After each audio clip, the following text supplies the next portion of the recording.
It can be fair time anytime. Hi, I'm Noemi, and I love cooking and baking homemade favorites and restaurant favorites too. So you can expect real good food here on my channel. And if that's what you're into, go ahead and subscribe. Remember to hit that notification bell. So today on Noemi Cooks and Tells, I'm going to be doing a fair favorite, funnel cake.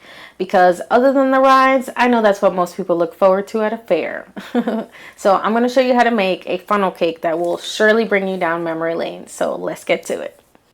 So let's start this off by cracking 2 eggs in a medium-sized bowl. If you want to get a bigger bowl, I recommend that as well because I kind of found it a little hard to mix everything. So then I'll also add in some vanilla extract and white granulated sugar and some milk, and you're going to go ahead and give that a mix. And as always, you can find the full list of ingredients for the recipe and the instructions in the description below. And while you're at it, go ahead and give the video a thumbs up too. Okay, so go ahead and in a separate bowl, get your flour out. So it helps to, when you scoop the flour into the measuring cup, level it out. You want to make this as even a cup as possible. And then go ahead and drop it in. And we're going to add in some spices, salt, and some ground nutmeg. This is definitely going to give it that fair flavor. And some ground cinnamon. And then finish it off with adding in some baking powder. So I don't know if you might be thinking, gosh, this is kind of starting to look like just maybe some pancake batter. Well, it kind of is. Alright, so once you get it all mixed up, it's going to start smelling real good already, but do not eat it yet. Go ahead and preheat your oil to about 350, 375 degrees Fahrenheit. And then while that's preheating, then go ahead. It's easiest to get something that you can kind of pour out of.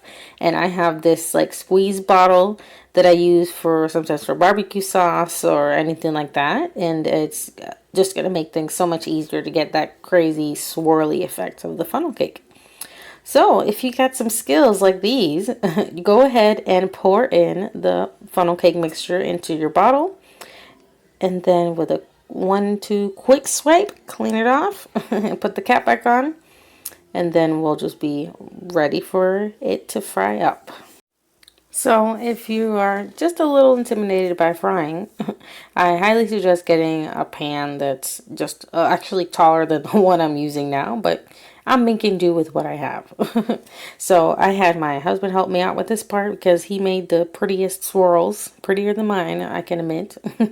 So with a really quick, fast motion, he squeezed out the mixture into the hot oil and just made tight swirls, and that way it'll keep it solidified. If you try and make it too big, it will just go all over the place and you'll just end up cooking little Dippin' Dot looking like funnel cake. So go ahead and fry it on each side, maybe about 2 minutes. It won't take very long, or until it's to the brownness that you like it. And then flip it over and continue cooking. And that's all there is to it. Now these are just as delicious to eat right when you get them out of the hot oil. But if you want to add a little extra goodness, if you have a small strainer, you can put some powdered sugar in there and just tap the strainer lightly, and it'll give it this real nice dusting on top of the funnel cake.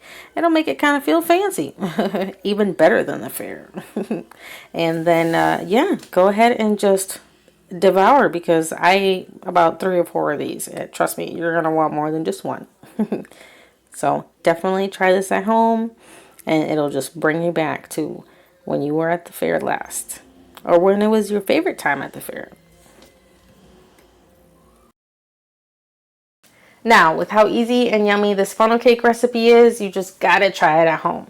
So leave me a comment below what's one of your favorite things about the fair. And it doesn't have to be food related, but hey, I don't blame you if it is.